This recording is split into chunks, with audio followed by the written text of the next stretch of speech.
Always takes like 20 seconds.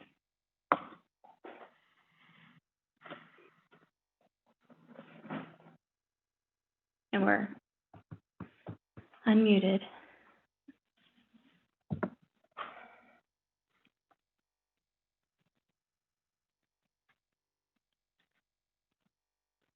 You good? Okay.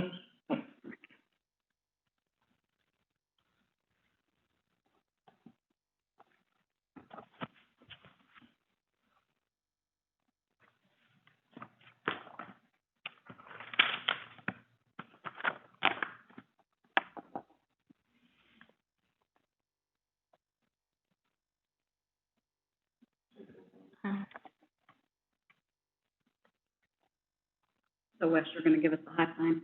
Yeah.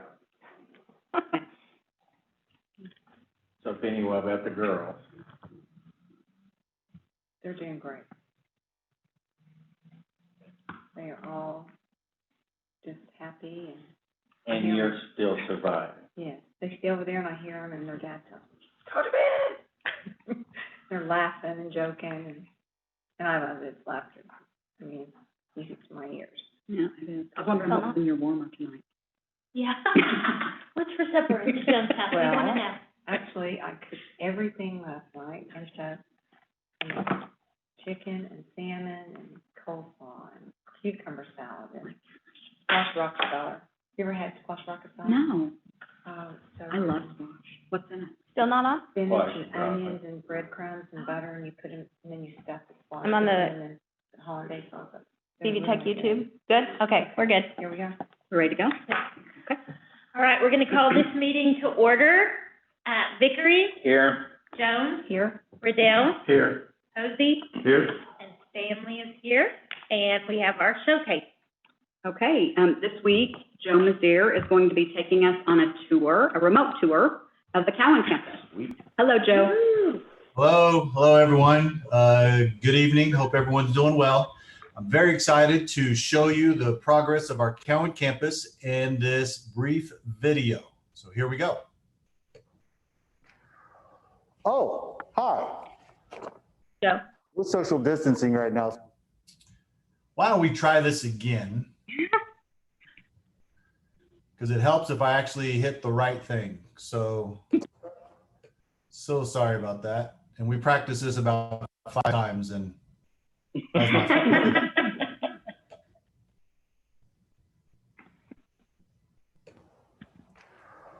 Oh, hi. We're social distancing right now, so I'm going to be able to take off my mask. My name is Joe Mazzara. I'm the campus director here at the Cowan campus, and we want to show you guys the tour of the place. So as you walk in, this is our main reception area in the new back entrance. So we will temporarily be using this as our main entrance as we start classes and we start our school. So I'm going to give you guys a quick tour of the place, and it's going to be really quick, but because we don't have our furniture just yet, it's being delivered within a couple of weeks. So we're very excited about getting these things. As you can see, we have a long blue hall. So we've been kind of jokingly calling it the Blue Mile. We have some offices that we are starting to utilize. This is actually going to be one of our counselor's office, Carrie Brunk's office. She's already started kind of to decorating it and such. As we start to walk down here, our restrooms are up and ready to go. We're looking forward to that. And we have a lot of things temporarily put into place. So for example, in one of the rooms that would normally be for storage for the seminar tables and such, we're actually holding a lot of our files in there. If we were to walk quickly into this area, this is the seminar center. They're finalizing the carpet layout and such like that. As you can see, our maintenance staff is working really hard. They've been taking care of moving some things back and forth into the temporary areas. As we start to walk in here, No, you're fine. You're fine. This will be the student services area. And so for student services will be here. And this office is Karen Sneary. You don't have, she doesn't want to be on camera.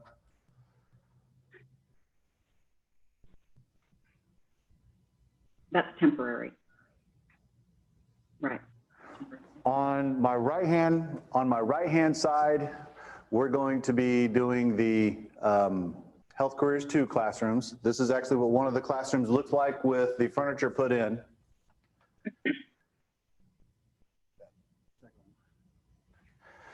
So this is how one of the classrooms is going to look like for the Health Careers 2 program. We have a lab that's in the middle of this, and on the opposite side, another classroom that looks almost identical to this area. They'll be putting the drops in here for the technology portion so we can have computers in here. Come on. Hey, Miss Dana. If we were to walk across in this area, across the hallway is Health Careers 1.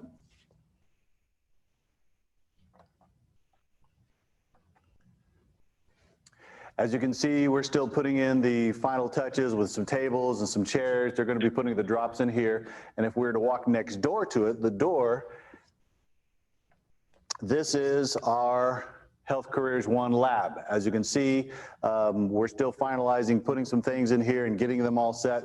And then the instructors will be out here within the upcoming days to start putting things into shelves and to some other different things. We're going to go back over to the hall to Health Careers 2 and show you their lab.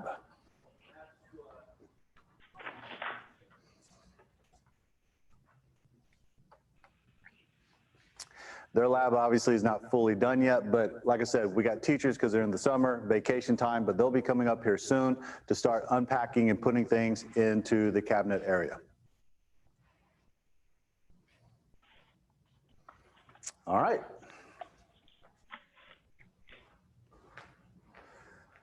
As we start heading this way, we're getting to our dining room area, and they are just now starting to deliver some of the furniture for the dining room area.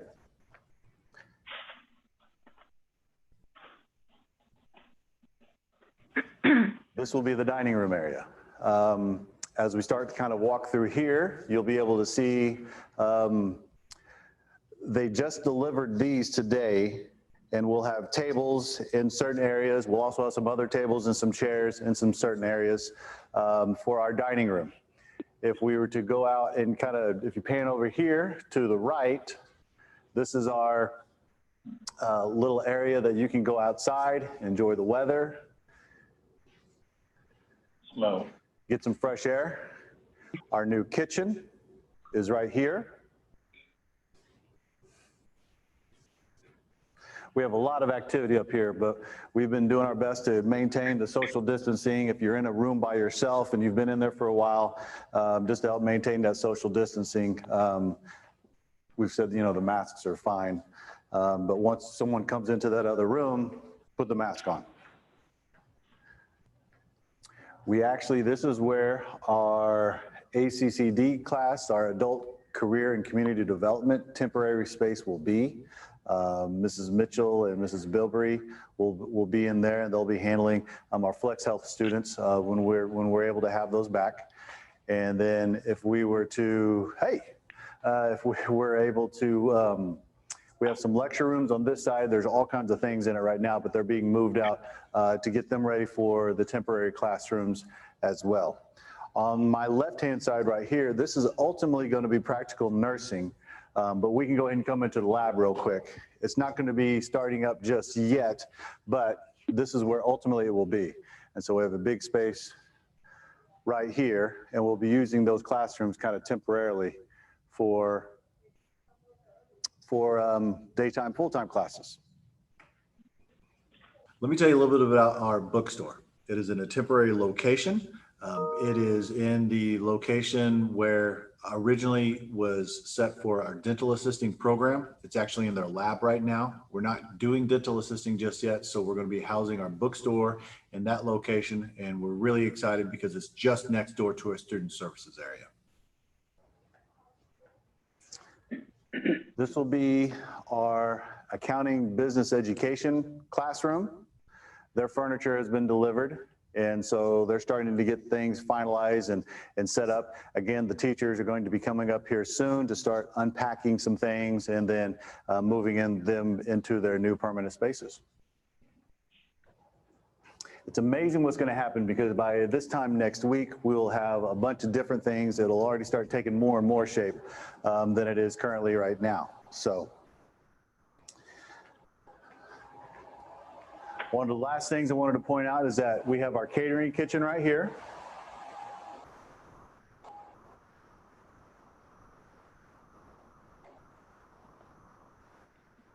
And then, of course, more restrooms. And then my temporary office is right here, which takes us back to the big circle in that main entrance. Also to note, this is our new building that we'll be able to occupy beginning this school year. They're currently going on with remodeling of the current building and the original building, and they are in the process of remodeling those things, and we're hopeful that we will have that completed and being able to move in sometime for the beginning of the second semester in January.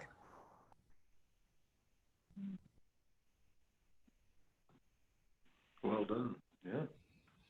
Okay, that was a lot of me on the camera, and I apologize about that, but it makes me a little nervous, but Well done. thank you. It was really good. Thank you, Joe, for taking us on that tour. Very nice. No problem. Yeah, Thank thanks, you. Joe. Bye-bye. Oh, you'll be back. It's the construction report, number 3. Featuring Joe again. No. Julie and Joe, Oh, Julie yeah. and Joe, okay. So maybe Julie will start. There she is. Hi, Julie. Hi, good evening, everybody.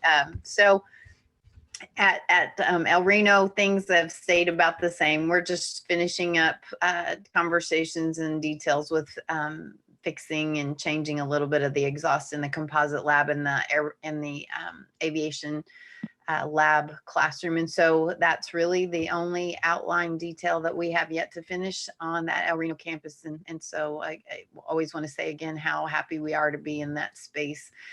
Starting school this year. I don't know if you remember, we didn't start the first day in those spaces, so it's pretty fantastic to have this kind of beginning this year. So thank you all for that.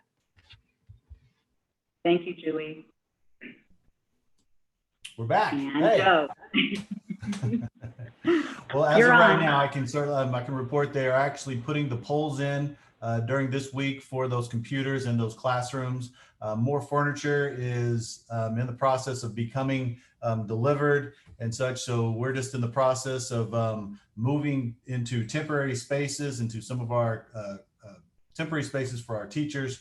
And so we're rocking and rolling on that right now. Thank you, Joe. It's here. Okay. Item number 4, acknowledgement that Mrs. Christy Stanley will begin her new term for office for zone number 2, office number 2. Guess we don't need to vote on that. Yay. Make a motion to approve. Item number 5, vote to approve election of officers for the Board of Education President. Jimmy, we need a motion to approve Jimmy as the president. I'll make a motion to approve Jimmy as the president. Jimmy? Oh, You don't vote for yourself. hey. You might. Dean? I don't.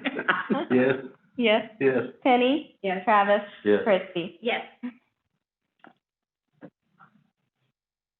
So as Oh, I president, get That's you. you. as the president, you're on. It's all yours. Can I appoint her to sign stuff? You can. As the I think that You we don't have that can. kind of power. Item number 6, vote to approve election of officers for the Board of Education Vice President. In her rotation, it would be Penny. All those in favor of Penny, say. Oh, no, we Motion can't to do that. approve. Motion Okay. to approve Penny. I'll second. I Jim- mean, Jimmy, yes. Dean, Yes. Travis, Yes. Christie. Yes. You can say yes to I was ready to say yes. He's steering you in the mud, boy. Item number 7, vote to approve election of officers for the Board of Education clerk. Our rotation, it should be dean. Rotation motion. Make a motion to appoint Dean as clerk? Second? Jimmy, Yes. Penny, Yes. Travis, Yes. Christie. Yes. Item number 8, vote to approve election of officers for the Board of Education deputy clerk. And our, it should be Travis by our rotation. I entertain a motion. Second. I make a motion to approve. Jimmy, Yes. Dean, Yes. Penny, Yes. Christie. Yes. All right. Christie, you're the lone member. So you're in charge of the margarita machine. Financial report. Tammy? Yes, I'm here. Hello. There you go. Hello. Okay, we're going to run through these real quickly. In our general fund, cash and investments as of June 30th is $17,542,228.46.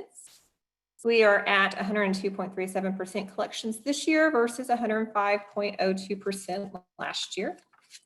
On our building fund, cash and investments as of June 30th, 2020, we were at $15,034,897.11 and 107.95% collections this year versus last year at 104.7%.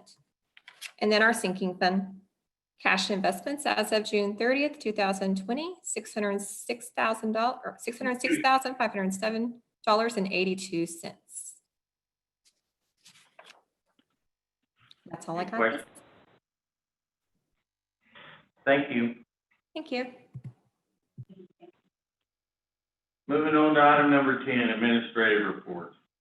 Okay, so for the administrative report, I just would like to talk to you about some of the meetings that we've been having. So we had a Grady and Canadian County Superintendent's meeting with the State Health Department, and both counties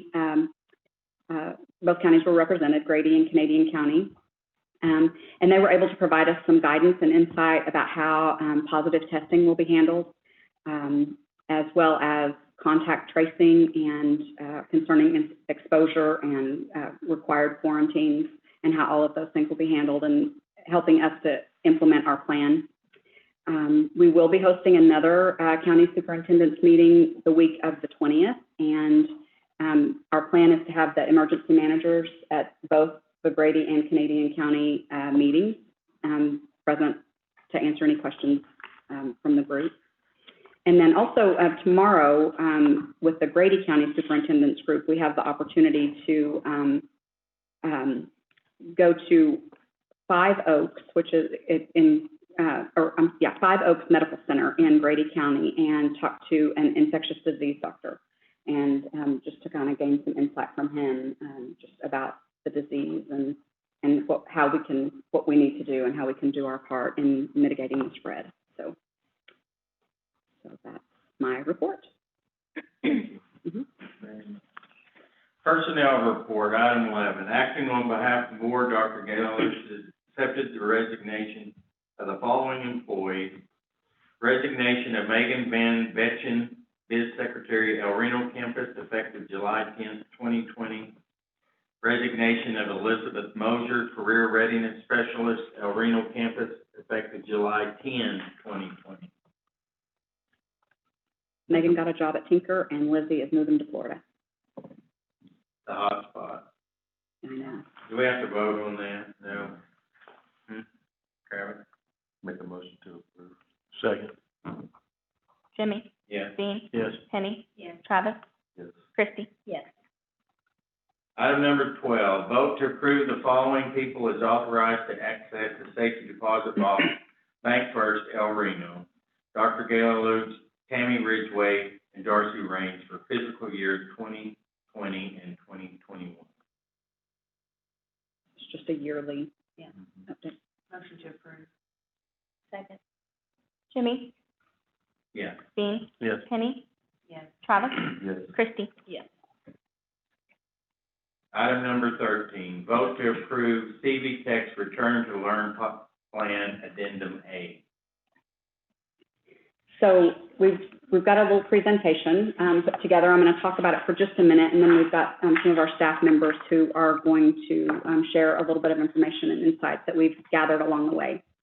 So I first want to say how proud I am of our faculty and staff, and in particular our leadership team. We have done a lot of hard work, a lot of investigating, a lot of discussions, a lot of listing out the pros and cons. There is no playbook when it comes to this pandemic, and we've come to the conclusion that there's no right answer. There's no answer that's going to please everybody 100% of the time. And so our goal and our focus from the very beginning, we just decided that we just need to ensure the safety of our faculty and staff and our students. And if that's our mission and that's our goal, then that's how we establish this plan. So a few highlights within the plan. We are planning to start school on time, August 13th, so we're not changing our start date. Our staff and students, we are going to expect that they will self-monitor at home. We want this to be like a partnership with our parents, the students' parents, in an effort to keep students as safe as possible. And there's a checklist on page 4. It takes everybody, and that two-way communication is important.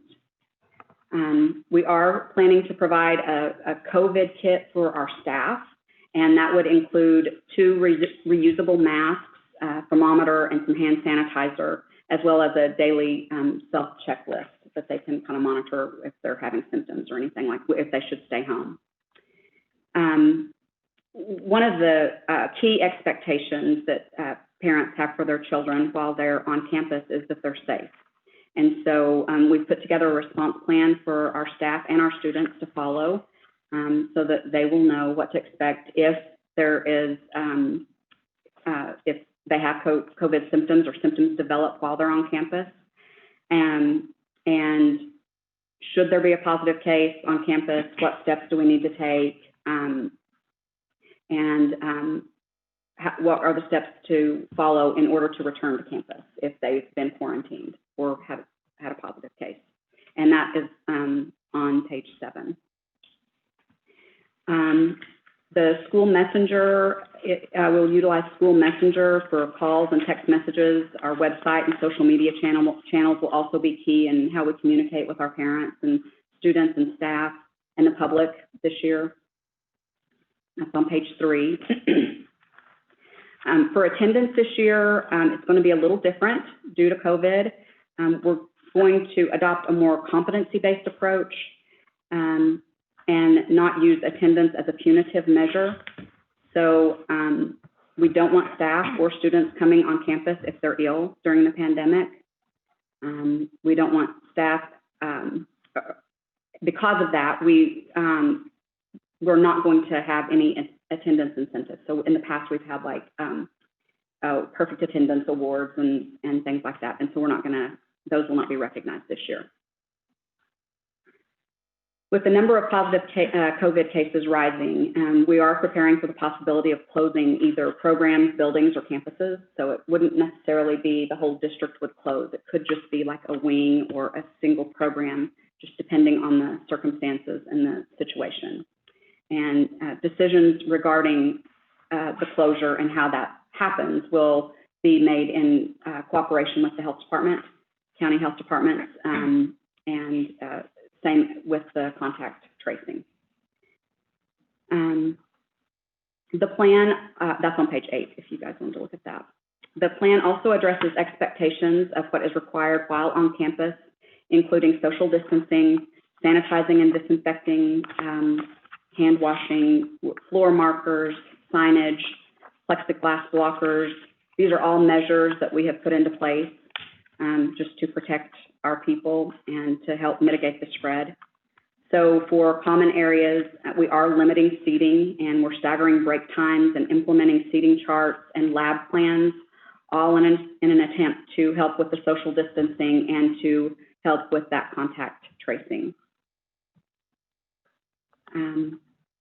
As with anything health-related, cleaning and disinfecting is crucial, and we've really amped up our cleaning and disinfecting procedures. We've implemented hand sanitizers and identified who specifically is responsible for cleaning specific areas, as far as like in the shops, you know, who, after the use of equipment and those kinds of things, whose responsibility is that.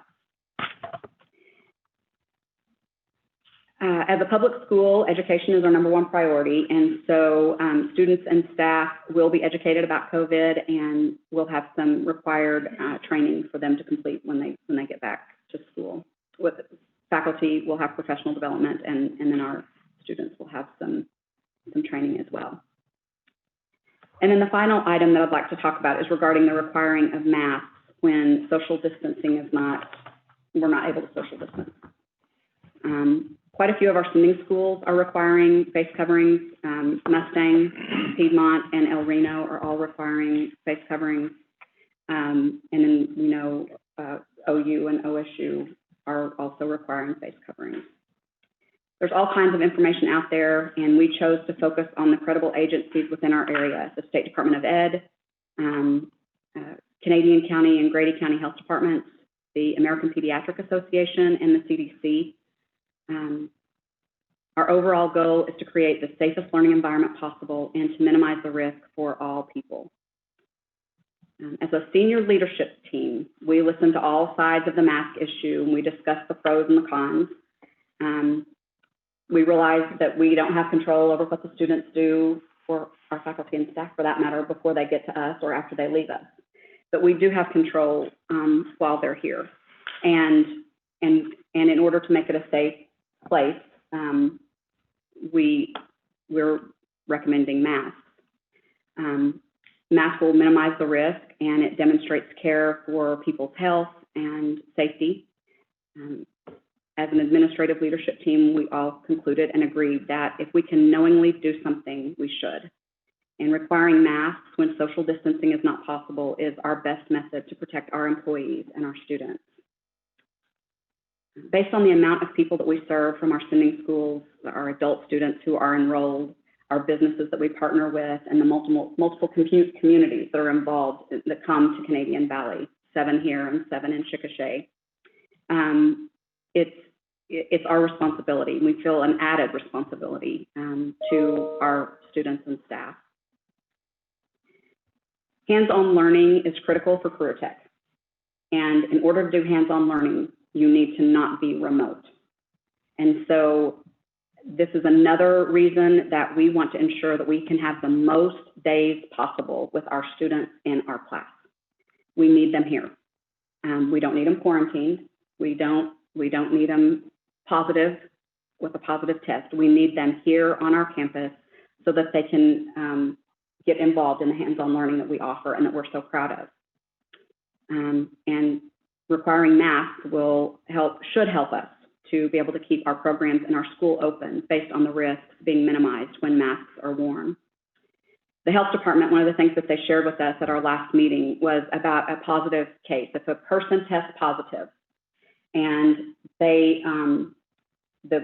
we have a seating chart in a classroom, you have a positive test and you have people that are sitting around that person. If they have been within 6 feet for more than 15 minutes, then they all have to quarantine. The exception came, and the difference, 14 days, all of those people that were around that person for within 6 feet for more than 15 minutes, you have 3-hour-long blocks, then they have to quarantine for 14 days. They stated that if in a business setting, when they've had a similar instance, because school's not in session, so they don't have a school example to give us, but a business example that has that same one person test positive, people within 6 feet for more than 15 minutes, if they were wearing masks, they don't have to quarantine. So we can teach hands-on learning, and we don't have to worry about the spread. So that's that is, when we heard that, that made a big difference to us about the masks. Our campus directors and administrators are our frontline people, and they've done a phenomenal job of putting together plans, details, and how it would work for each campus, because every campus is a little bit different. And the overarching mission is the same, but just how those details work might be a little bit different. But I would like for them to share some of the specific details that they're planning to implement upon students returning regarding masks, social distancing, and its impact on our school day. So I think, is Ronnie first? I'm not sure. Okay, Joe's first. Hi, Joe, again. Hello. Can you guys hear me okay? Okay. You know, part of our mission with CV Tech is we prepare people to succeed through quality career and technical education programs and services. The Cowan campus is a health careers campus. We have 7 programs with direct ties to the health and medical industry in either a clinical, hospital, or business department setting. Students come from 8 high schools, home schools, and adult students. Specifically, it's our job to prepare these students for employment and what is to come with working on the front lines of the COVID pandemic. Many of our students will have to complete a clinical experience in an actual medical environment, interacting directly with what is currently going on in our world. Our advisory committee members who are in the health field have requirements that students will have to wear masks in order to work at their location. In football, the helmet is required to play in the game. It's heavy and it takes some time getting used to. Football players practice with these helmets to get used to them and to protect them when they do make contact with others. The Cowan campus is a health careers campus. People who are employed in the health careers industry wear masks to protect them and others who they come in contact with. If we want our students to be successful in the health and medical field, we want them prepared and being comfortable in wearing these masks. Thank you. Thank you, Joe. Is Ronnie next? Nope, Julie. Hi, Julie. Hey, thank you. I'm entering my 30th year as an educator, and I just want you to know that the reason for choosing education in my life is because I have a heart for people. And our job is about serving people, and we're in the business of growing people, keeping their best interests in mind, keeping them safe, and making decisions for all the different ages of human beings we have in our care every day. And I support wearing, I'm going to give you a couple of examples about and real life things that we're dealing with that really make this weigh heavy on my mind and on my heart, keep me up at night sometimes. I support wearing masks because I want to know that I am doing everything in my power to protect the employees and the students on my campus in all age ranges. But I want to talk about the vulnerable age range of 65 to 80 years old. And yes, I have an employee that is 80 years old. She has the energy of a 20-year-old. And so you would never know that she's 80. And I think of her and she's on my heart and on my mind.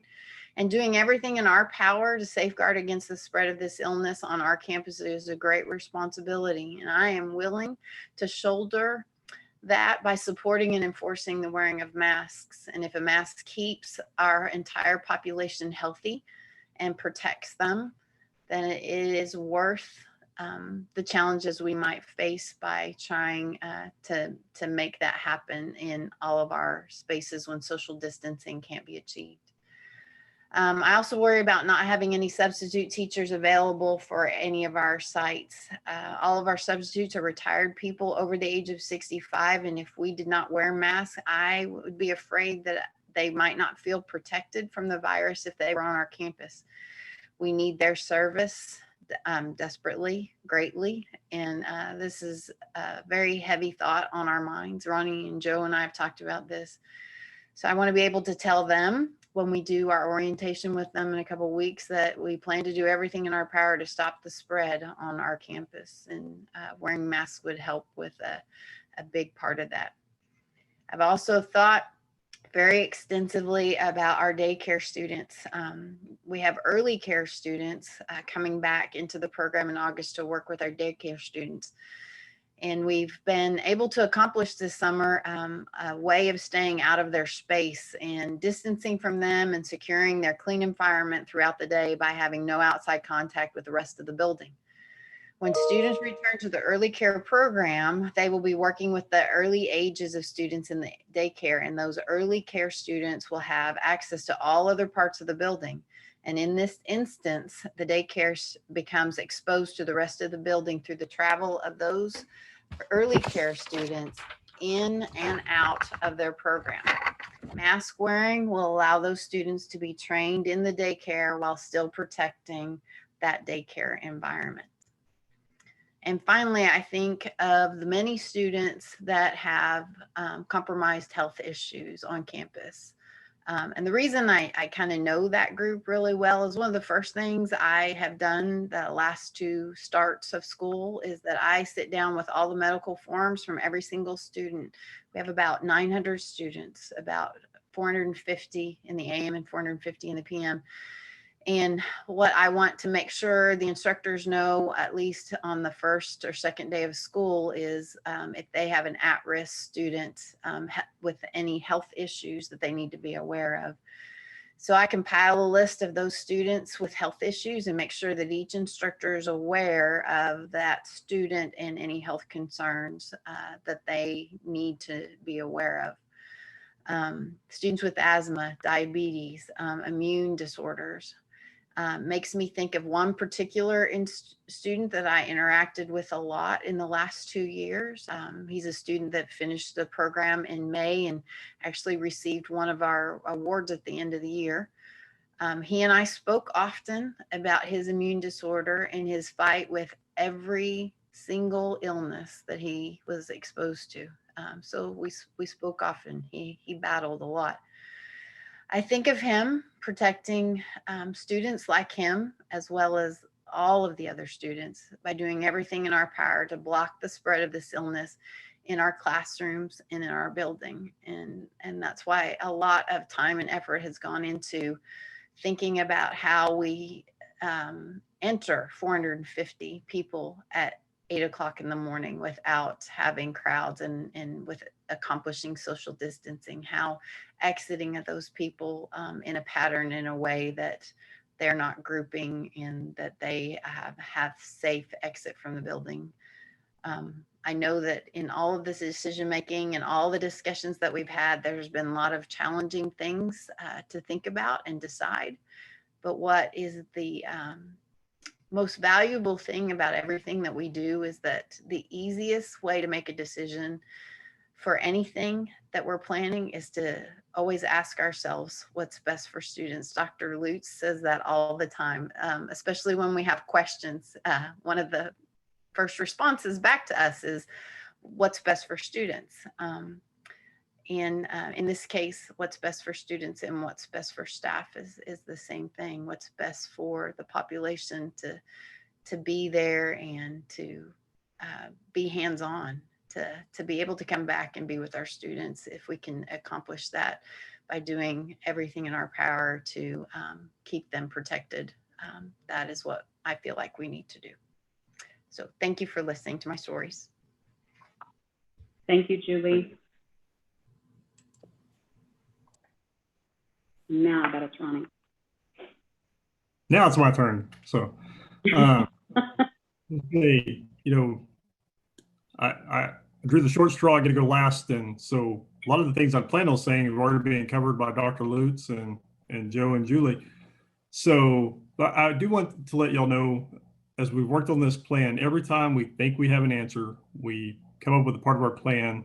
It creates 3 more questions, and then we have to go down the rabbit trail of trying to solve those issues and make a plan for those and the questions that come from those. We've spent countless hours working together on this. And I do want you to know in that plan that you have there, it talks about some of our past history too. It talks about what we did coming back, our phase 2 comeback in June. And We had some classes come back on the El Reno campus and some classes come back on the Chickasha campus. You know, Surge Tech, Flex Health, PN, Early Care. We're back on the Chickasha campus. They also had aviation and cosmetology back at the El Reno campus. Also during that time frame at both ends of the district, we were doing biz and ACCD industry training at customer sites and also on campus. We've been interacting with students in our testing centers by appointment. Our counselors and financial aid people have been interacting with students and potential students by appointment. And I will tell you, that was scary, reopening and starting those programs back up in June. But it's gone very well. During that whole time, we required masks for students and staff. There have been no issues. I'll tell you, today we had a CPR class going on the Chickasha campus. I happened to be by one of the doors. I saw people headed toward the door, so I went down there, was kind of working as a door greeter and a monitor and making sure they had a reason to be in the building. There was a young lady came walking up to the door. I said, "You here for the CPR class?" She said, "Yes." And I said, "Do you have a mask?" And she said, "Oh, I forgot mine in my car." She turned around. Within just a couple minutes, she was back, had her mask on, came in, and I assume had a successful day in a CPR class. I'll also tell y'all that when we started this conversation about requiring masks, when we come back in August, when we started that conversation a few weeks ago, I was skeptical. Some that were in that first meeting might even say I might have been verbally opposed to it. I don't know. Dr. Lutz, you would probably have to confirm that. But as we've spent more time in it, as an admin team, we've researched. Dr. Lutz talked about some of those meetings we've been in with the state health department and local health departments. As I've looked at the data, I've looked at the research, I've sought out different things on my own and looked at it. The masks will give us the best chance to have those students in our buildings for the most days this year, with access to our teachers who are amazing, with access to our facilities, which are safe, and with access to the equipment that they cannot get their trades if they don't have access to that. One of those meetings Dr. Lutz referenced earlier, that combined superintendent meeting with the state health department, there was a lady on there, and I forgot her name, Gail Black, I believe was her name. She represented the Oklahoma State Health Department. She threw out a statistic that just blew my mind and probably was the thing that pushed me over the edge and changed my stance on the masks. She talked about if both parties, kind of like Dr. Lutz was talking earlier, if you can't maintain that distancing and one of the individuals is positive, if both parties are wearing a mask, it reduces the rate of transmission by 90%. That's a huge reduction. So, I went looking for that in other places, and I found other studies and data that back that up. So that's a huge reduction in possibly exposing our students or our staff to something that by a minor inconvenience, they can have access to our buildings and our technology. I'll also tell you, instructors have been calling me over the last couple of weeks asking, because this has been in the news, other schools are talking about masks. I had one about 2 weeks ago call and say, "Are we going to do this?" You guys know me well enough to know I'm honest. I said, "We're talking about it. We're considering it. We're looking at the data." And it was about an hour-long phone call with that instructor. And I will tell you, he was opposed at that point to students wearing masks. And we talked for a while. We had a staff meeting today, and that instructor was on there. And masks, somebody else asked about masks, and it came up, and we talked about it was part of our plan. It was going to be proposed to the board tonight, and we would see. And I saw that teacher unmute, and I thought, "Oh, okay, here it goes." And he simply said, "Guys, if it lets me have my students in my class, it's an inconvenience I'm willing to put up with." And he muted his mic back, and that was all he said. So I think for a lot of us, it's a shock at first, but then when you process it, when you take time, you dig into it, and you see that it's what's going to allow us to have the students on site, that it's a sacrifice we're willing to make. So thank you guys for your support thank you for the work y'all do on our board. I miss getting to see y'all every month, so it's good to get to talk to you for a minute. Thanks, Ronnie. Thank you, Ronnie. Bill or Chuck might have some comments. I'm not sure. Bill or Chuck? Hi, Bill. Am I on? You're on. Y'all can hear me. This is my first experience with making comments in this format of a board meeting, so thank you for your patience. But Mr. President and members of the board, probably not going to say anything new that hasn't already been said, but I think we all understand that it's our duty to provide a safe learning environment for our students, and the same safety considerations we give for our employees as well. And so, as just the same as what Dr. Lutz and others had alluded to, with safety as our foundation, what we do is we present to you a plan that we feel as professional educators gives us the best opportunity to create a safe and healthy learning environment for all our faculty, staff, and students in this unprecedented time. You know, as we went about developing this plan, we sought guidance from the institutions and organizations that Dr. Lutz had mentioned. And the reason why we did that, those are the same institutions that for years and years, that when we're faced with a health crisis or a health situation, we've always went to those organizations to get our guidance from: the Centers for Disease Control, Oklahoma State Department of Health, Canadian and Grady County Health Departments, and the Oklahoma Department of Education. You know, our plan is developed. We applied this guidance to our uniqueness as a technology center. With 3 campuses, we serve multiple school districts, businesses, and communities across the majority of 2 counties. And, you know, wearing PPE is not a new thing for technology centers. This is something we've been teaching our students for years and years and years, as far as safety glasses, donning and doffing gloves and gowns, and all sorts of personal protective equipment. You know, we feel strongly that this is the best way to provide an opportunity for all of our students to return to school 5 days a week, hopefully for the entire school year. So we respectfully ask you to consider this plan for approval, and appreciate the opportunity to provide my comments and thoughts about this. And so we appreciate all the hard work you do.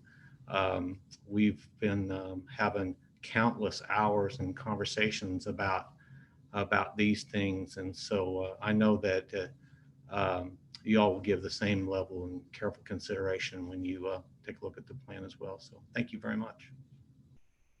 Thank you, Bill. Thanks, Bill. And there's Chuck. Hello, Yeah. Chuck. Hi. So I know a lot's already been said, and I totally agree with everything that's been said, and I don't want to repeat a lot that's already been said. The only thing that I'd like to add is I know this disease has, speaking from Gail Black from the State Department of Health, told us that there's a lot of asymptomatic people out there. In other words, there's people that are positive for COVID and they have no symptoms whatsoever. And so I believe that, you know, we're going to have students and faculty on our campus that may be that way, may be asymptomatic and may be positive for COVID and have no symptoms. So for that reason, I really think that the mask would help protect everybody, even the ones that may be positive for COVID and don't have any idea that they are. But like they said, we have put numerous hours in this. I don't know that any of us have ever worked this hard. So we put a lot of thought into it. We appreciate your consideration. Thank you, Chuck. So I think that's all. I'll just wrap it up by saying I believe, we all believe, that it's critical that we maintain a standard of care that's been approved by the State Health Department, by the CDC, by the county health departments, by the American Pediatric Association, based on what they have established, is what we're operating off of today. And that is that social distancing, masks, hand washing, and disinfecting cuts down significantly on contracting the virus. And so I just want to say in closing that we're committed to providing a safe and healthy environment for our students and our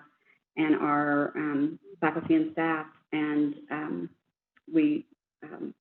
our hope is that masks will allow us to be open longer, which is critical for career tech.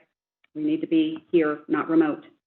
And then again, just to reiterate the responsibility to think of others, our students and our staff. We take that responsibility very seriously in keeping them safe.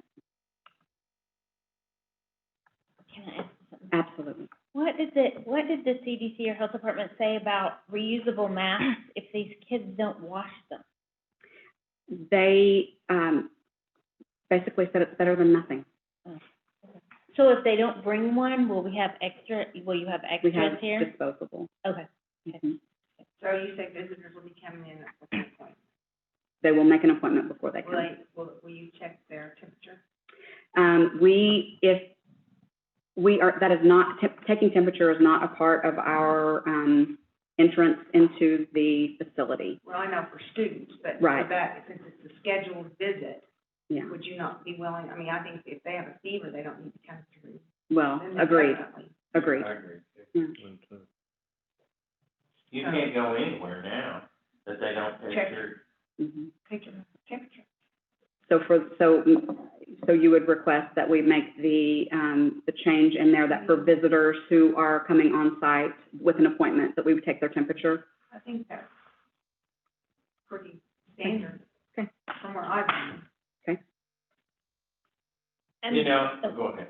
I just wondered if there's like you guys have done so much work on this, but is there something in here, and I didn't see it, like, how long is this, like, when do you revisit this? Like, if this thing gets better in October, can we throw this away? Absolutely. I mean, that's my concern, is if we put this in place, then is this forever the school year? I don't want that. No, we don't I mean, either. But at what point do you guys go back and look at this, and who's the decision maker? Is it the health department that comes and says, look, now you can let up, or what do you think? I mean, I think like an objective benchmark.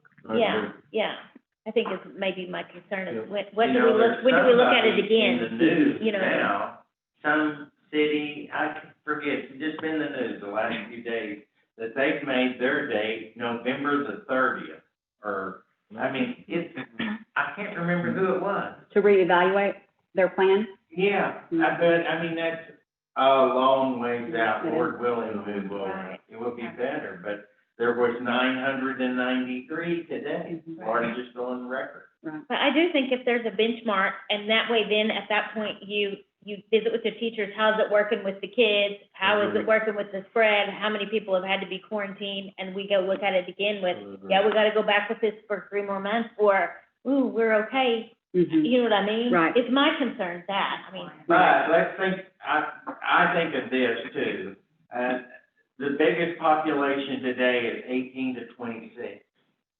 Mhm. And it's because it's kids, they're bulletproof, they wanna party, they wanna go to the beach, they wanna not do anything that's required, and now, they're 50% of the nationwide infected. And they're a fraction of a percent of mortality. The mortality rate. Yeah. The little girl died yesterday. Yeah. 13, Mhm. but she was the first. Mhm. And then, I heard that COVID party that they had at one of the colleges, Yeah. you know, to get people exposed or whatever. One person from that college died that got exposed. And then you think about the people that they are around, their parents or grandparents Mhm.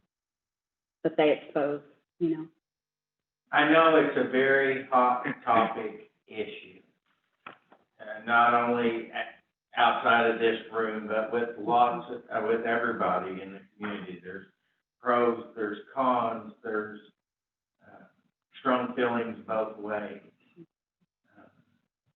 But still, bottom line, we've got to discuss and decide what's best for our students in our school.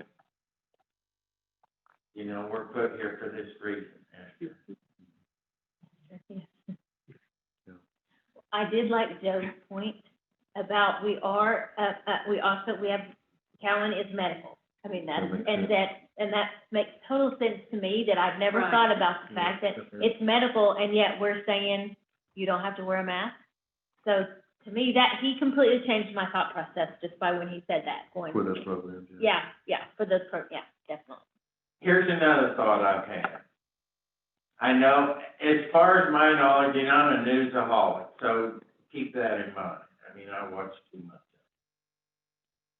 But at some time and point, somebody is gonna contract it, somebody's gonna lose their life, and somebody's gonna sue for liability. So, Yes.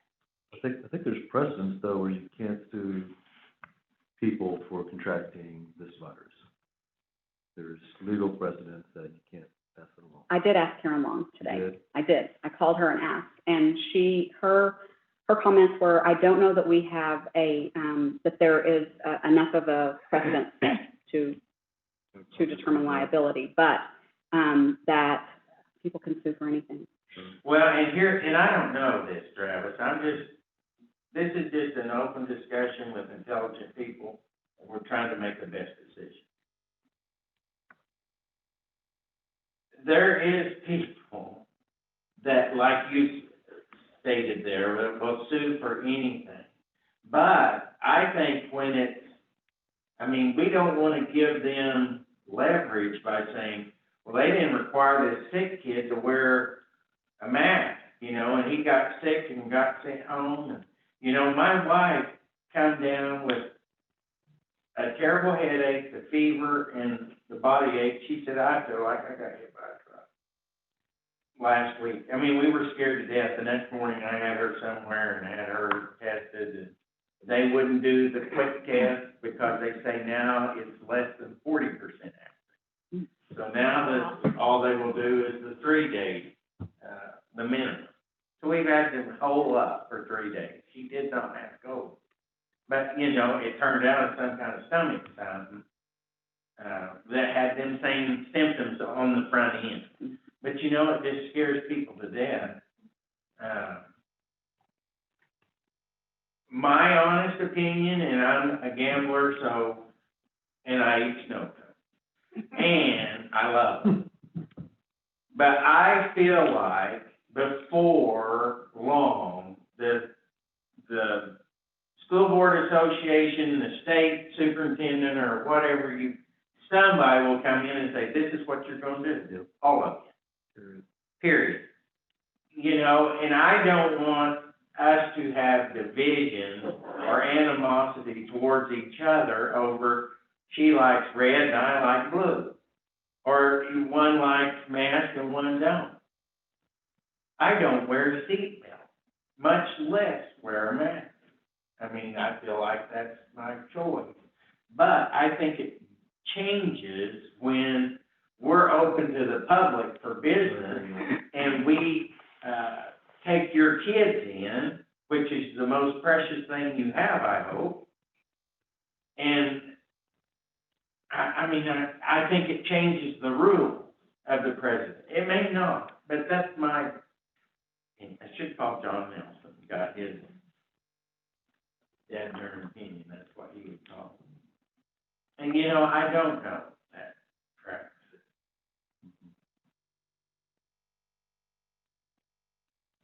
And I can see both sides of it, just like. Yes, I can too. I could literally argue both sides.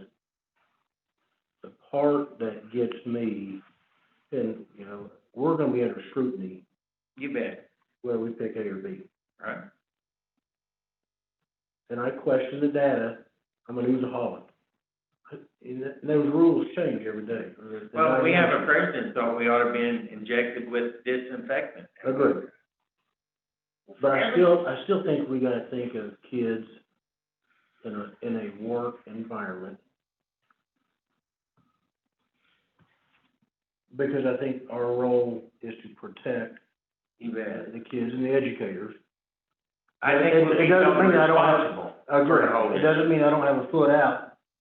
Yeah. Saying I still question some of this personally. But I think our role has got to change a little bit to look at everybody.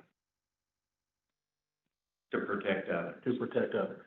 I think I'm gonna call it like it is, if we fly by the seat of our pants, I think we're open for scrutiny should there be an outbreak. And I don't want to, I think we got to make that best decision. I hate to say you got to pull personal out of it a little bit. I don't wear a mask half the time either. Try the seatbelt. No, I'm not gonna do that. The Yeah, have a farm the bag. ding ding would get me, so, but I think we gotta step back a little bit personally. And I think I think Christie's right on though, I think we need a gauge or barometer that says 60 days from now, or school starts the 13th, or 10/13, we're gonna reevaluate our policy. And say, what is that? the item until? You guys can do whatever you want. We can do that. I'm wondering if that's something. Because we could follow along with what the state, Joy Hoffmeister is kind of pushing up too, is like, she's not saying all schools are required to do this at this point. Yeah, Yeah. that's my guess. Now next week, if she comes out and says, all schools have to do this, then, okay. If we have 1,000 people a day for the next 3 or 4 days, That's coming. it's coming, I think, because But what if it doesn't? I know she does Yeah. say very Because she strongly, has- she is not going to mandate that up to the individual school district. She I've has- heard her say that several times. She has said it's a local okay, I decision. thought of this, once again, on the news, last night, they're at Piedmont at the school board meeting, and they mandated masks. Okay, what about all the schools that send to us that are mandating masks, but the hillbillies from across the river, that's at Minko, they come, all hanging out the window, hooping and hollering, and none of them have a mask on, but one of them kids is the one that will come down with it. Then are we liable back to the people that are trying to protect their students? And we say, well, we thought about it, but we just couldn't agree. Can I speak to the barometer or the days, like when will our discussion as a leadership team is that we are evaluating it every single day. What's the number of cases? Who's been exposed? How many positive cases do we have in our program? Where are we at on this campus? What have we been doing? Do we have a seating chart? Were we able to contact trace? I mean, all of so it's in our mind, it is a daily event, probably morning and afternoon, because we've got 2 separate sets of kids that are coming. I would want to speak to that. With my wife, I was thinking, she's probably got it. Immediately, we started thinking, who all did we see? Yes. Or, Yes. that'd make you crazy. Yes, it On will. just me and her, Yes, much it will. less.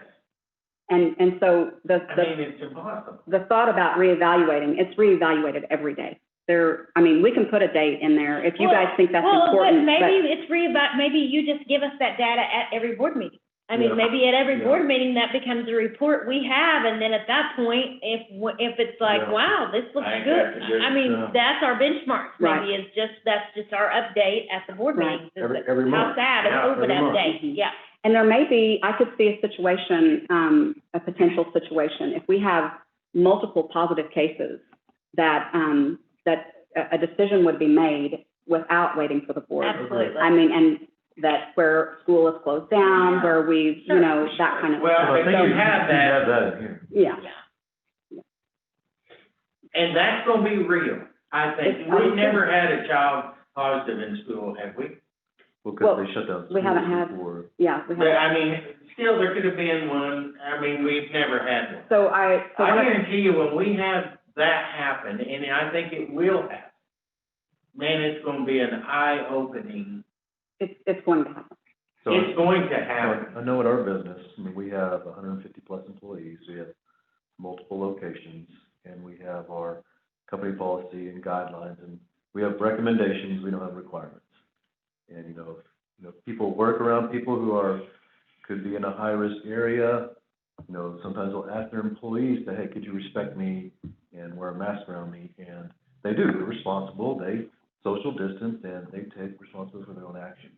And we don't require it across the whole company, to do that. And we do all of our meetings Zoom we do all the things to be preventative. It's a little bit different with high school students when you start. Hang on, I want to address that. Now, Travis, you're not one of them people, but now I was.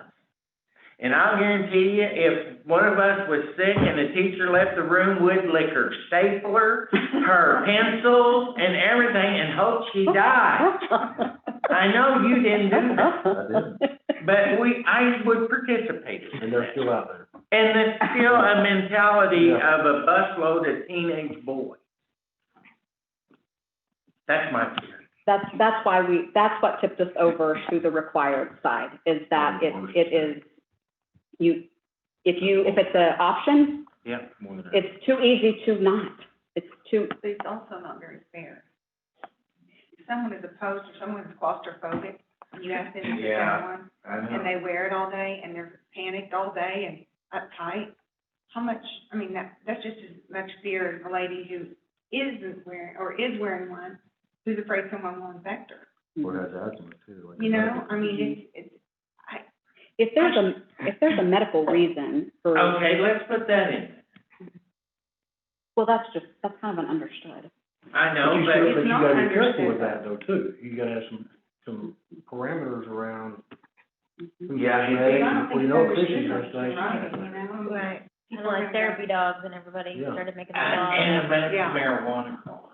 Yeah, I mean, I don't know the win-win for everybody. I I know don't either. my personal convictions aside, and I was one way when I got here, and now that I listen to the faculty speak, now I think, wow, I don't want to send the message that I don't care about their well-being. You know what I mean? That's Oh, what I no. don't want. And they were all very passionate about, they all wanted this, you know what I mean?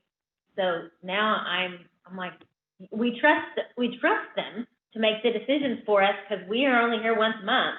And so if they think it's the best thing, now I'm like, okay, I mean, I flip-flop, but this is, when I listen to them, I'm like, they're the ones doing it, they're the ones that are gonna be here. And they you know? talk to their teachers and everything, and everyone's on board with We have not told the Oh, teachers. okay. No, we didn't Okay. tell the teachers. This is not, I'm just wondering if, how deep it, you know. it went to the leadership team. You heard Ronnie say that he Yeah. had talked to some of his faculty and staff, just through answering questions and stuff. But this is because this is such a divided issue. Yes. My guess is would have a 50-50 split. So, Right. Okay, I'm terrible with analogies, but what if a child comes to school wearing a shirt depicting a naked woman? What would we do? they get sent home. They get sent home. Well, why? Because that's what the policy says. Mhm.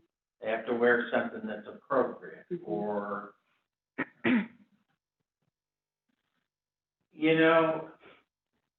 it's hopefully a never again occurring in our lifetime deal.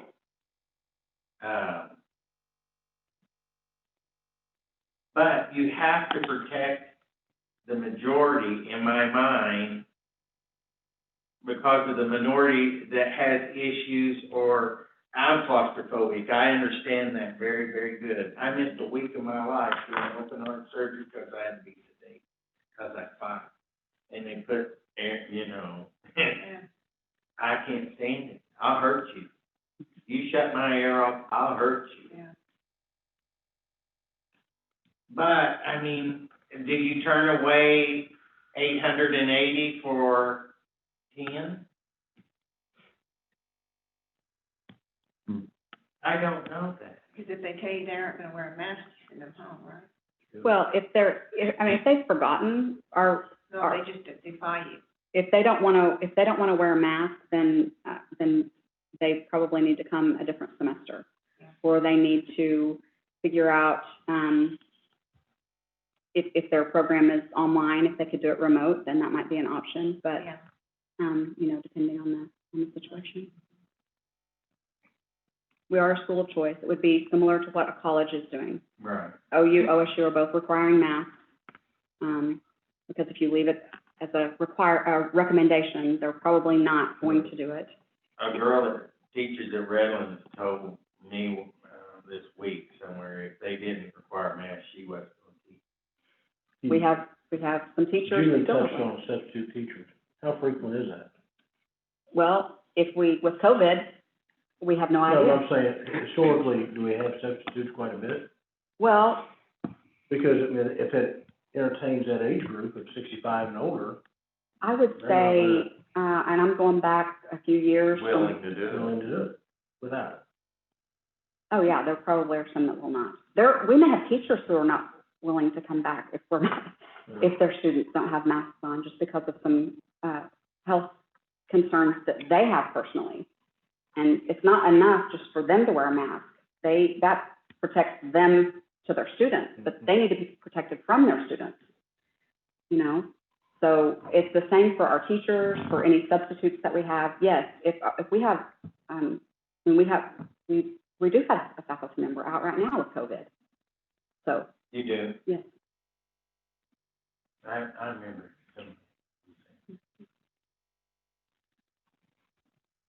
It's terrible.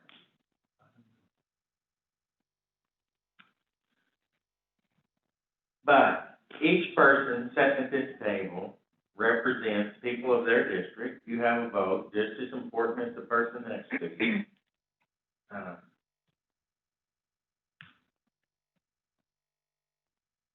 We too, as a board, such as is the leadership, we have to try to do what's best for the school.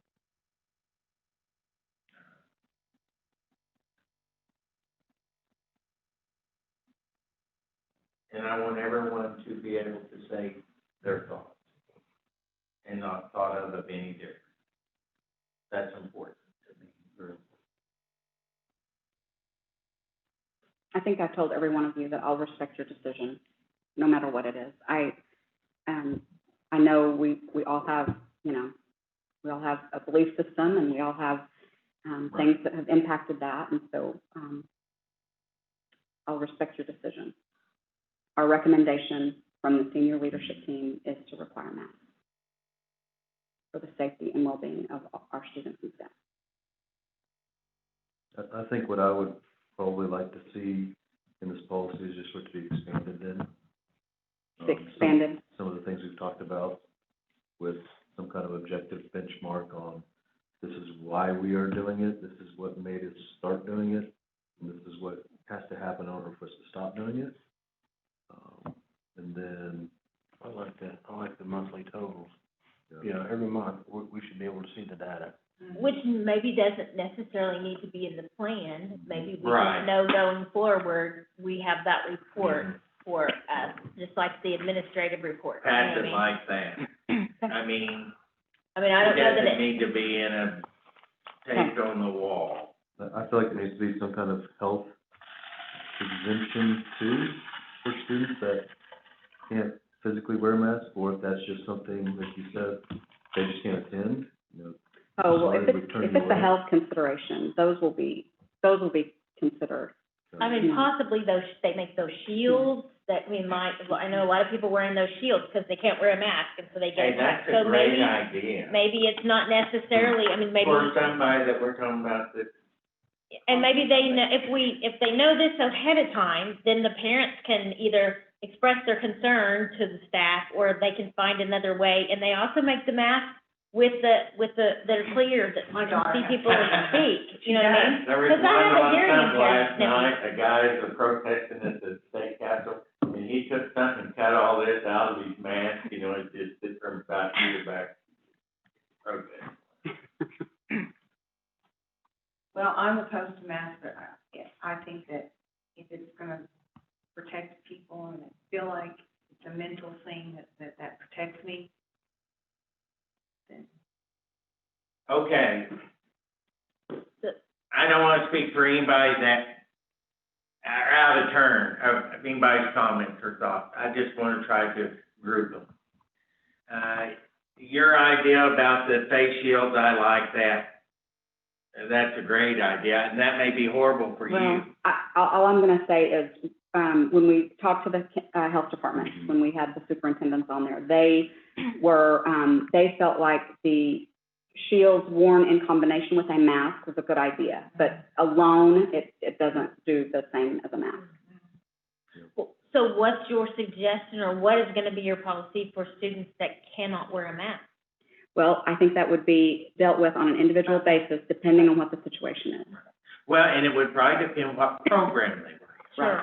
You know, if Yeah, the somebody medical is was in, different. But I think that needs to Well, it be- depends on what the condition, I mean, different medical conditions Yeah. may need to be handled differently, you know? Being in nursing and that kind of thing. Right. well, Oh, could that, I they see. go Yeah, and yeah, say, Than being- individually, You know or what I mean? Right.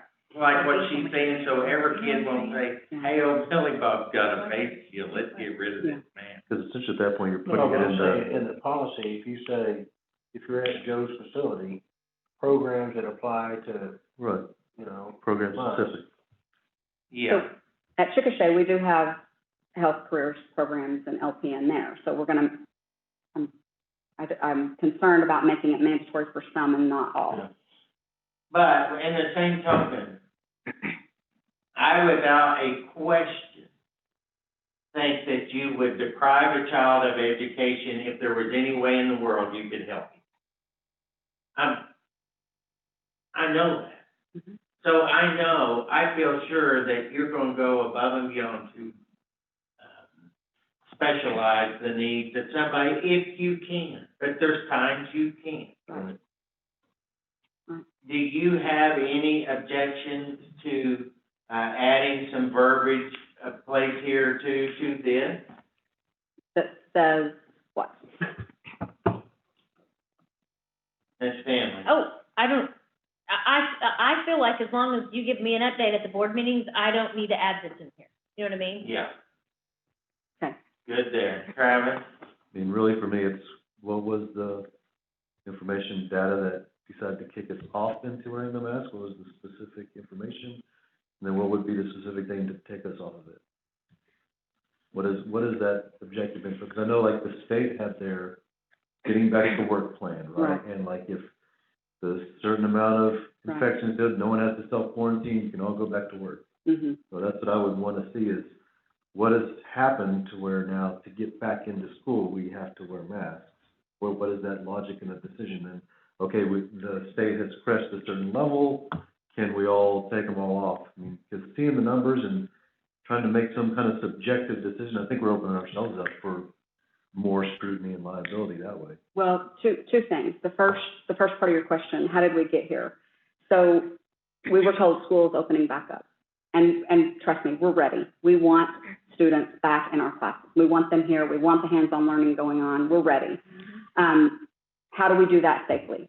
How do we do that with knowing that we have, so this is how we got to this plan. How do we do that?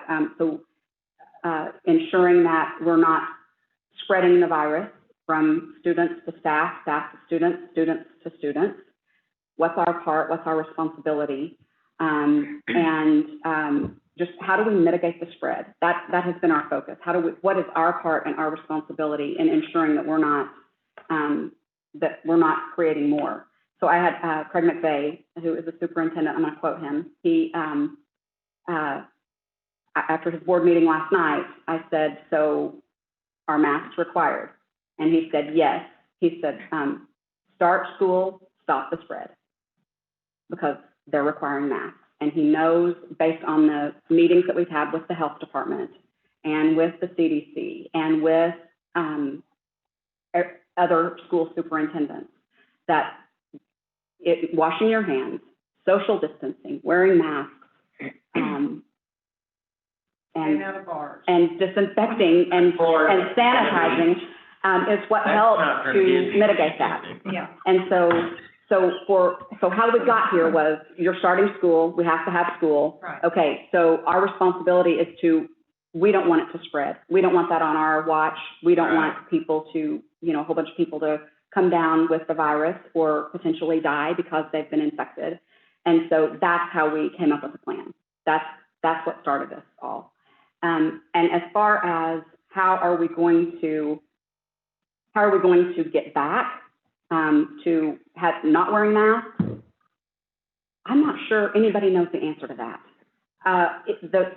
The thought would be when the CDC, when the health department, and when the American Pediatric Association, and when the State Department of Education all say, you know what, we have a vaccine. Yeah, that's where I think it will come in. Yeah, we've developed a vaccine, or we're seeing I don't know exactly what it'll be. I don't know what the numbers have to be down to. I don't think anybody can So- give that definitive So essentially, answer. we're gonna keep wearing masks until COVID's eradicated.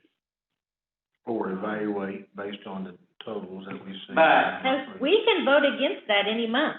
I mean, The can we monthly- not? I mean, The monthly, totals or summary will give you a great idea of how we're doing as a school, if we're going up, if we have infections. I'm just talking. Because you can make that argument two ways. We're wearing masks, we're not seeing infections, keep them forever. Or it could be, oh, it's spiking, why do we have masks in the first place? You know, we're partnering with, our decisions are being made based on, Health Department, CDC, State Department of Education, State Department of Career Tech is involved as well. So, they are providing the guidance of the social distancing, of the masks, of the hand washing, they're the ones who have done the research. They're the ones who are talking to the scientists who know, what for today is the best situation. And that may change. And if it changes, then we need to relook at our plan. And we need to reevaluate, where are we and what are we doing? And is this the right plan? And are we doing the right thing? I mean, if you guys remember when this very first started in March, they were saying, do not wear masks. Right. Do not wear masks. Do not. And then they've come around and realized, gained more knowledge, done more research. The scientists have figured out more about how it's spread and what needs to happen, and that is a good way to prevent it. And They that, didn't have enough masks either, so they couldn't. No, You you know, just they're like, wear go 'em. wear them, because they don't, and once they have enough, now they're like, put them on. yeah. So, I don't know, I just. Such a hard thing to. Well, I think probably a monthly review then would probably go on. almost like a forced agenda item that we have every month to continue or discontinue that part of the policy. Okay. So see what the Yeah, numbers agree. are on that. Yeah. Is that what you Just, mean? yeah. You know, so- If it needs to change, some of those, yeah. There may be changes that happen within the plan just without the board meeting happening. I do want to make that clear. But you're talking about specifically having the plan, about requiring masks as an agenda item each month. Or just, yeah. The whole plan? Yeah, just this thing, yeah. Okay, the whole plan. Just the whole plan. Because like, we approve school policy, right? Right, That's what the that's board right. does. Absolutely. And that way, it's on the agenda, right. you know, we can discuss For it. next month, We yeah. can discuss each month, and it can Okay. just be almost like the exact same agenda item we have here, where it's like, yes or no, vote on it. Once we see the numbers, is that what you mean? Yeah, I am too. Well, So, next month, we're not going to have any numbers. You realize Right, school doesn't right, start until right. the 13th. Oh, the 13th of August. That's a gift. So the board meeting's on the 11th. Do we need to bring the plan back on the 11th? We can, I wouldn't say, and I don't want to speak for you, go ahead. so we'll have another board meeting before school starts? Yes. Okay. Then yeah, I think we can wait till the 11th then. Well, I wouldn't say No. the She's saying on the plan. 11th. we Bring will it have back. that as soon as- Oh, okay. She's asking if we're gonna vote on this plan every month. Oh, no, I see what you're saying. We're not voting on the plan every month. No, it's gonna Not be, next month, right? Because there's not gonna be. Right. so that's we what- that's don't what I'm need it saying. until the September board meeting. Well, Correct. we need it so we can make plans. Yes. No, We I need mean, it now. Yes, I want to make a motion to approve, but I'm saying we don't need it on as an agenda item next month. Right, that's what I was asking. Okay. We will start that in September, Okay. Then I'll make a motion to if approve. that's what you want to do. okay. Ms. Stanley, with your motion, please add whatever the consensus is. Oh, that we're gonna get monthly updates as starting in September. Yeah.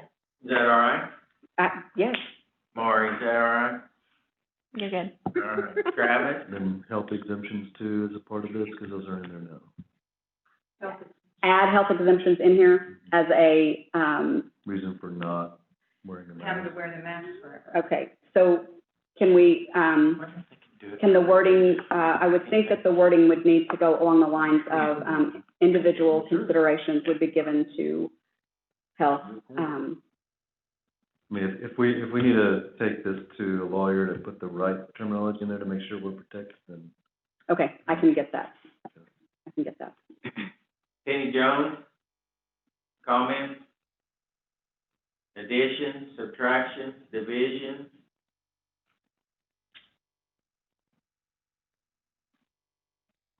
I'm kind of torn. But, I mean, you don't have no comments, or? Dean, I'm good, as stated. Travis?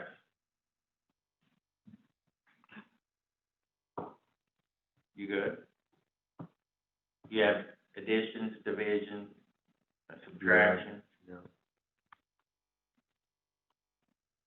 Any comments? Well, I mean, everything that I'm saying, you know, I too want the safety of the students, faculty, that's extremely important to me.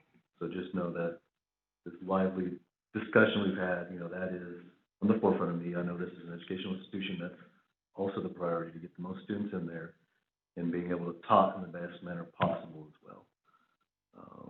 You know, my personal feelings on the mask are just like yours, Jimmy. It's like, I don't, you know, Penny, you know, I don't wear them.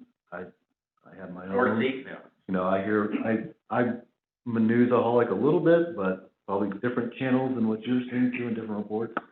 So You don't watch him, no, that's on cable. no.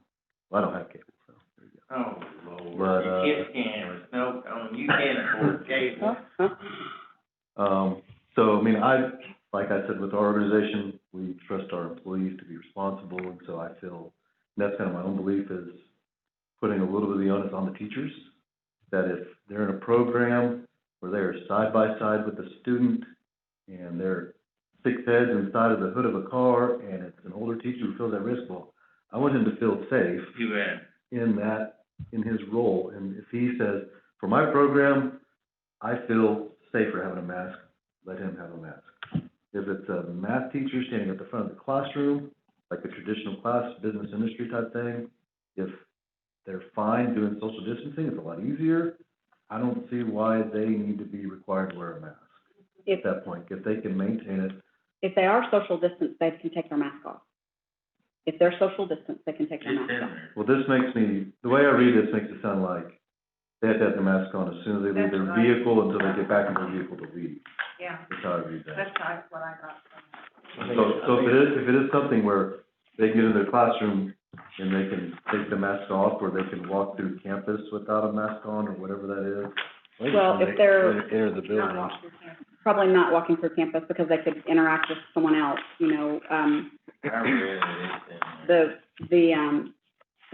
the thought is, once they get in their classroom, if they are able to social distance, 6 feet social distancing, they can take their mask off. And, Face coverings are required to be worn when social distancing cannot be guaranteed in classrooms, shops, and offices. Seating charts will be used in classrooms, and a work area chart will be used in shops. Instructors will take attendance based on these charts, and the charts will be used for COVID-19 contract tracing as needed. That's on page 6.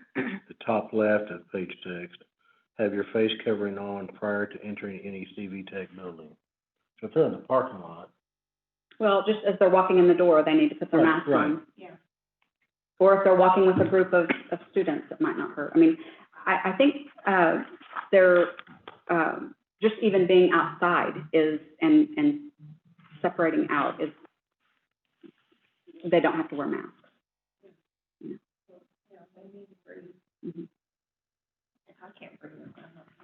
Christy Stanley, Yes. additions, subtractions, comments?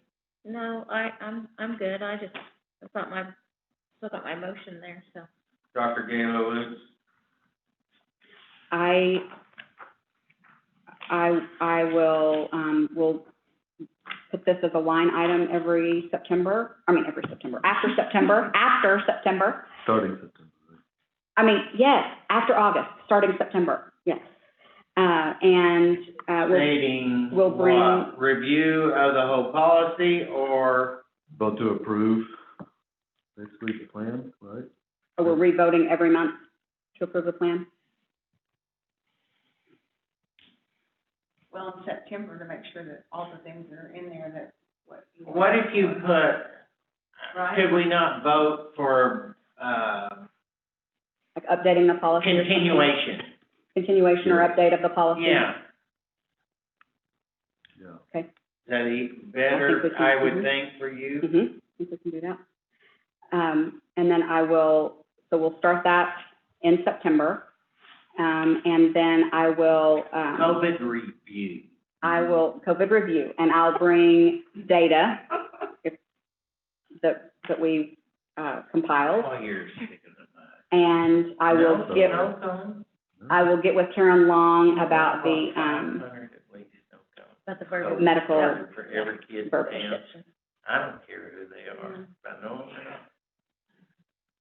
Those are the three I'm things. gonna find your kid. Okay. All is well. We have a motion on the floor to approve. Or second. We have a motion and a second. That's the way we used to do it, Maureen. It's not in the book, because it's pretty much ingrained. Okay, y'all ready to vote? Jimmy, Aye. Dean, Yes. Penny, Yeah. Travis, Yes. Christie. Yes. Thank you all. Thank you. I think we may have to bring supper. Start Number reading fast. 14, vote to approve contract with No B4 for cybersecurity training district-wide addendum D.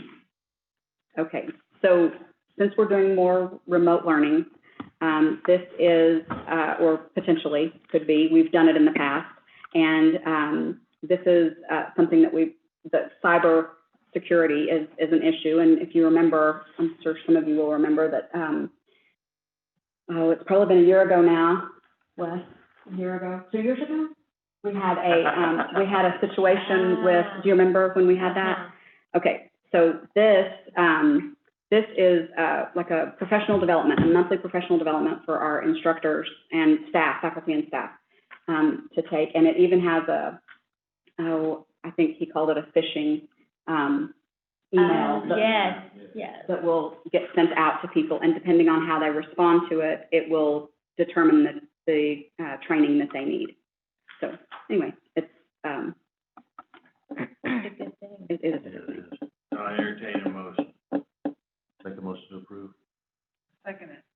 Jimmy, Yes. Dean, Yes. Penny, Yes. Travis, Yes. Christie. Yes.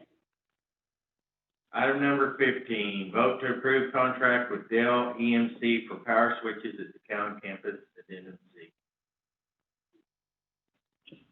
Construction. I'll make a motion to approve. Second. Jimmy, Yes. Dean, Yes. Penny, Yes. Travis, Yes. Christie. Yes. Item number, what was it? 16. 16, vote to approve revision of policy 2-38, professional education requirements, full-time program instructors, addendum D. I spoke with you all about this, about just changing, because the Oklahoma Department of Career Tech requires an associate's degree for teaching certificate. So this just changes our requirements so that they do not have to, we're not requiring them to work towards their bachelor's degree. It's pretty much impossible now. There's, yes, because the universities have dropped the program, the bachelor's program. I'll make a motion to approve. Second. Jimmy, Yes. Dean, Yes. Penny, Yes. Travis, Yes. Christie. Yes. Item number 17, vote to approve Board of Education policy 2-39, telework during extended school closure for intermittent use, addendum E. So this is RFR's yearly, part of her yearly policy updates, and that she recommends based on our situation that we're in and potential more telework. So this is that policy. Travis. I'll make a motion to approve. Second. Jimmy, Yes. Dean, Yes. Penny, Travis, Yes. Christie. Yes. Item number 18, vote to approve a fundraiser for HOSA, August 21st, 2020 through March 12th, 2021, Dr. Earl County Campus. Proceeds will be used to host a national service project. I'll make a motion to approve. Jimmy, Yes. Dean, Yes. Kenny, Yes. Travis, Yes. Christie. Yes. Number 19, the consent agenda. Read over that. We can vote on it hopefully with one vote. If you would like to separate something out, you feel free to do so.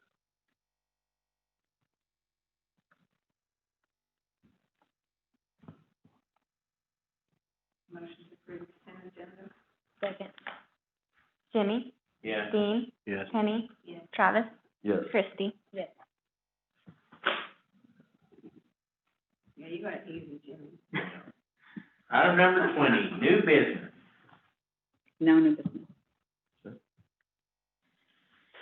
Board member comments. Just pray God protects our students and faculty this coming semester. Yeah. Exactly right. Yes. Amen. For sure. What, Jimmy, are all your meetings gonna be this long? I'll hurry up. 22 announcements, coming events. Next board meeting is August 11th. School will start on the 13th. Anybody have any thoughts, comments? How about a motion to adjourn? I'll make a motion, we adjourn. All right, good to go. Thank you all very, very much. Does Jimmy need to sign some of this? Yes, don't leave, Jimmy. Jimmy, don't leave. And look, I get to walk out. I don't have to sign anything. I don't have to come early anymore. Are you trying to be the Just first one out the roll door? right